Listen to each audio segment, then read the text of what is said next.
What if Avengers Doomsday is not about stopping an invasion at all, but about surviving the death of reality itself? That is the theory I keep coming back to, because the more I connect the dots across Loki, Multiverse of Madness, Endgame, and everything Marvel has been setting up, the more one idea starts feeling possible. Doctor Doom will not enter this story as a cartoon villain trying to conquer the world. He will enter as the one man who understands that the multiverse is already dying. And even more dangerous than that, he will believe he is the only person ruthless enough to save it. Because if Doom is not driven by greed, revenge, or simple power, then the Avengers are not fighting a monster. They are fighting a failed savior.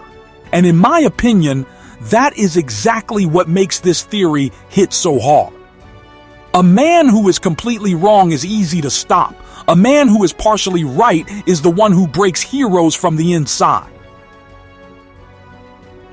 The first piece of this theory begins with Loki. At the end of Loki Season 2, he did something that looked beautiful, almost mythic. He did not let the timelines die. He held them together with his own power and turned the collapsing branches into a living multiversal tree.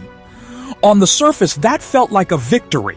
But I think there is a hidden cost nobody inside the MCU fully understands yet. Loki saved the timelines from immediate death, but he did not make them stable. He preserved them in motion. That means the multiverse is still alive, but the walls between universes are weaker than ever. The tree is breathing, yes, but it is wounded. And once those boundaries weaken, incursions are no longer rare accidents. They become the new natural state of reality. Two universes colliding, rules bleeding, histories overlapping, entire worlds beginning to scrape against each other like tectonic plates in the dark. And that is where I think Doomsday truly starts. Not with a spaceship in the sky, not with an army pouring through a portal, but with a truth. The heroes are too late to notice. The multiverse has already entered terminal collapse.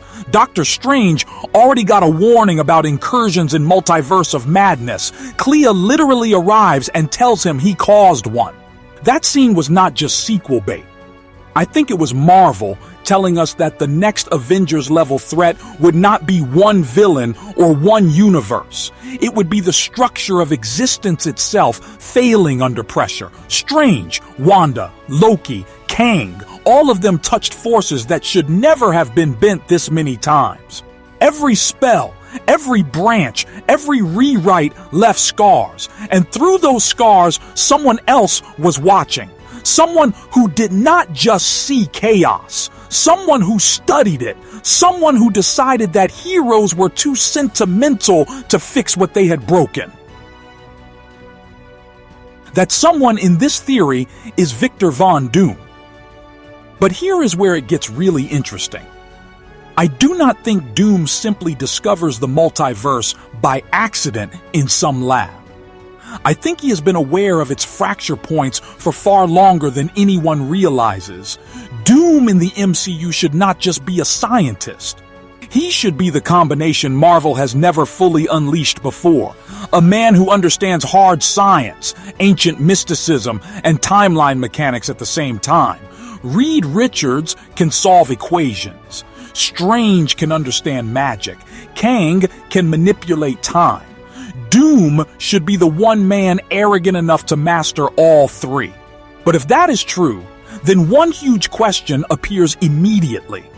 How did he learn enough to get ahead of everyone else? And this is where the theory takes its biggest, wildest, but believable turn. I think Dr. Doom has already met Steve Rogers. Not Captain America in his prime. Old Steve. The man who returned the Infinity Stones after Endgame and then somehow they lived out a hidden life that the MCU still has not properly explained. Most people assume Steve simply put the stones back, danced with Peggy, and aged in peace. I do not buy that being the whole story. Endgame gave Steve the most dangerous mission in MCU history. He was traveling across broken branches immediately after the largest timeline disruption the universe had ever seen. There is no way that trip was clean. I think somewhere during that journey, Steve did not just return the stones. He saw things, fractured realities, futures that should not exist, worlds on the edge of collision. And in one of those hidden branch realities, I think he encountered a younger Victor Von Doom before Doom became the full myth we know he is destined to become. That meeting, if Marvel does it, could be one of the best scenes in the entire saga. I can already hear the energy of it. Steve carrying the burden of history, standing in front of a brilliant young man who already believes order is more trustworthy than hope. Steve warns him. Doom challenges him. Two men who both want to save people, but whose philosophies are destined to split the world in half. And the tragedy is that Steve would not need to tell Doom everything directly. Just fragments would be enough. A look, a warning, a reaction to a name. From that one accidental encounter, Doom could learn the existence of the Avengers, the significance of Tony Stark, the danger of Kang variants, and the certainty that a multiversal collapse is coming. Steve, trying to prevent disaster, may have unknowingly handed Doom the blueprint for becoming the only man prepared for it. And if that is true, then Doom would not view the Avengers as noble protectors. He would view them as failed guardians. People who had every chance to build lasting order and instead kept choosing improvisation, emotion, and sacrifice after sacrifice. That is why I think the second major twist of this theory fits so perfectly. Tony Stark is not fully gone. Officially, yes. Tony died in Endgame. The sacrifice was real. The emotion was real. But Marvel has spent years teaching us that death in a fractured multiverse is no longer simple. My theory is that when Tony used the stones, the snap did more than kill him. It tore him. The Infinity Stones are not just weapons. They are universal laws in physical form. When Tony forced that energy through a human body, at the exact moment reality was already under timeline stress, the result may have been catastrophic in a very specific way. His body died in Earth 616, but his quantum signature did not fully disappear. Instead, I think Tony's consciousness or temporal imprint was displaced into a damaged adjacent branch. A kind of collapsing pocket reality formed in the blast's aftermath. To the sacred timeline, Tony Stark died. To a hidden fracture in the multiverse, he survived in the worst possible way, isolated, broken, and trapped in a world that should not exist. And the person who finds him is not an Avenger. It is Dr. Doom. This, to me, is where Doomsday becomes emotionally lethal, because Doom would not save Tony out of kindness. He would save him because he understands one fact. If there is anyone capable of comprehending multiversal engineering on the level required to stop total collapse, it is Tony Stark.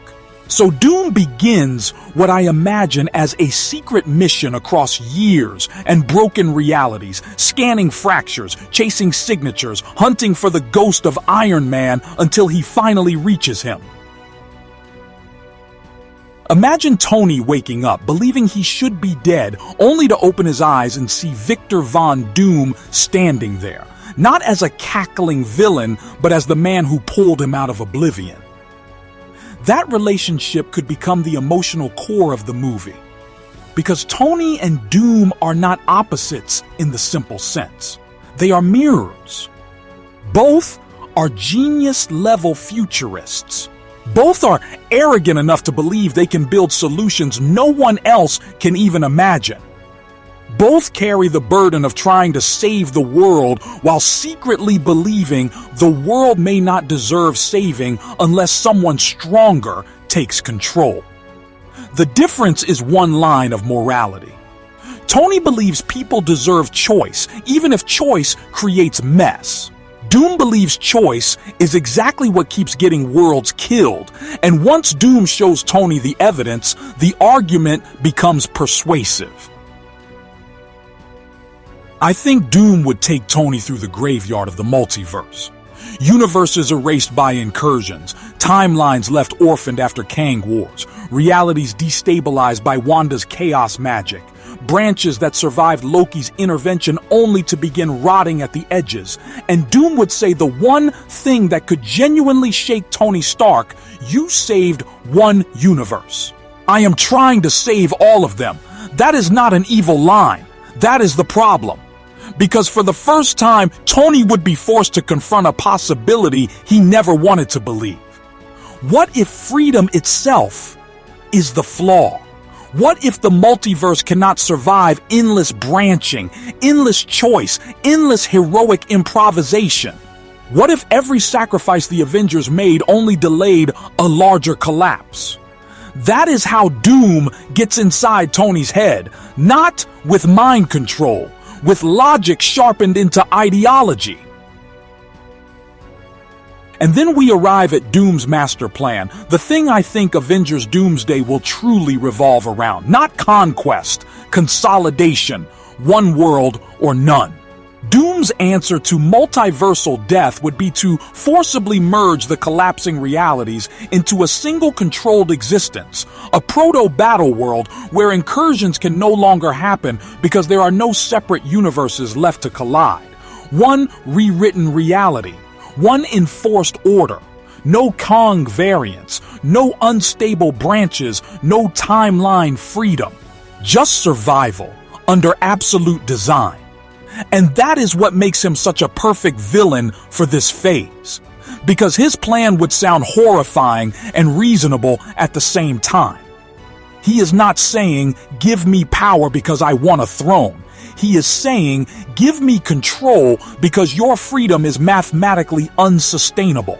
In his mind, he is not destroying life. He is reducing chaos to save what can still be saved.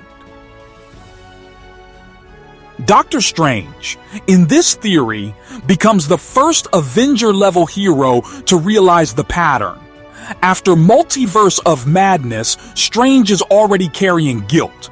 He knows he played with forces he barely contained. He knows incursions are real. He knows dark magic always leaves a price. So when universes begin collapsing in ways that do not look random, he starts noticing the design. Someone is not merely watching incursions. Someone is mapping them, guiding them, curating which realities survive and which ones are sacrificed to build toward a larger architecture. And when Strange finally understands that the architect is Doom, the terror is not just that Doom is powerful, it is that he is 10 moves ahead of everyone. He knows Steve. He has Tony. He understands Loki's living timeline system. He is not reacting to the crisis. He has already built his answer to it. And that leads to what I think is the most important target in the entire movie. Loki. Not Earth. Not the Avengers Tower. Loki. Because if Loki is now the living anchor holding the timeline tree together, then to Doom, he is not a god to worship. He is a battery to weaponize. Doom would see Loki's emotional, organic multiverse as fundamentally unstable. A system held together by sacrifice and feeling instead of structure and control. So his real objective would be simple. Hijack Loki's access to the tree, siphon the temporal energy sustaining the branches, and use that power to force a singular, rewritten reality into existence. That is where the title Doomsday suddenly becomes much more than just destruction. It becomes the day Doom tries to remake existence itself. Now imagine the theater moment Marvel would absolutely want to build around. Tony Stark returns, but not as a triumphant hero entrance. Not at first. I think Tony would initially stand beside Doom. Not because he has become evil, but because he has seen too much.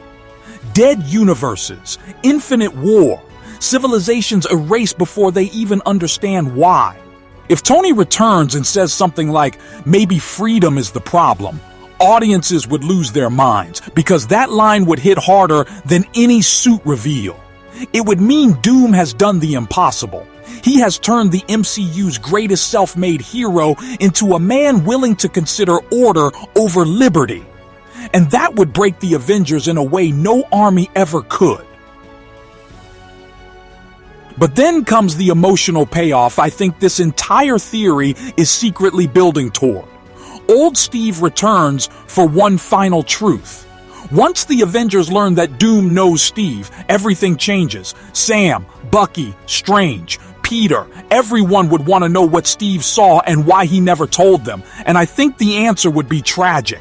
Steve stayed silent because he glimpsed a future where naming Doom too early helps create the very path toward him. He thought silence might break the chain. Instead, his silence gave Doom time. And in the final confrontation, Steve would not defeat Tony with science or strategy. He would defeat him with memory, with the reminder of what the Avengers were supposed to be. You do not save the world by owning it. That is the kind of line that would cut straight through Tony because it attacks the exact temptation Doom has been feeding him. From there, the climax almost writes itself in the best possible way. Not a simple city battle, but a war across broken timelines, collapsing universes, TVA ruins, shattered mystic dimensions, and the throne of Loki's living tree. Strange and Clea trying to break Doom's science magic system. Sam leading the new Avengers to protect survivors caught in collapsing branches. Thor and the cosmic side trying to contain tears in reality itself. Loki holding the last threads of existence together while Doom attempts to turn him into the engine of a new world. And at the center of all of it, Steve and Tony, the emotional spine of the Infinity Saga, facing the final question of the Multiverse Saga. Does survival mean control, or does life only mean something if it remains free, even when freedom is dangerous? That is why I think Dr. Doom will be unforgettable if Marvel gets this right. He should not be completely wrong. He should be horrifyingly right in the most dangerous way possible. The multiverse is unstable. The heroes have patched problems instead of solving them. Millions probably have died in branches we never even saw. Doom's diagnosis would be valid. His sin would be his cure. Absolute control. That is the perfect Doom. Not a tyrant who wants a crown, but a savior who decides consent is a luxury reality can no longer afford. And if Doomsday ends the way I think it might, the Avengers do not fully win. Doom is stopped, but not erased. Loki's throne is damaged. Timelines begin merging anyway. Some universes become permanently fused. Tony does not publicly return. Steve vanishes, sacrifices himself, or disappears into myth. And Strange, looking at a reality that is no longer cleanly separated, realizes the terrifying truth. Doomsday was never the ending. It was the mechanism, the event that breaks the walls so secret wars can begin. And honestly, if Marvel wants one last giant, mythic, emotionally loaded story before everything collides, the last timeline might be the perfect way to do it. If you want, like, share and subscribe, because if this theory lands even halfway close, Doomsday could be absolute cinema.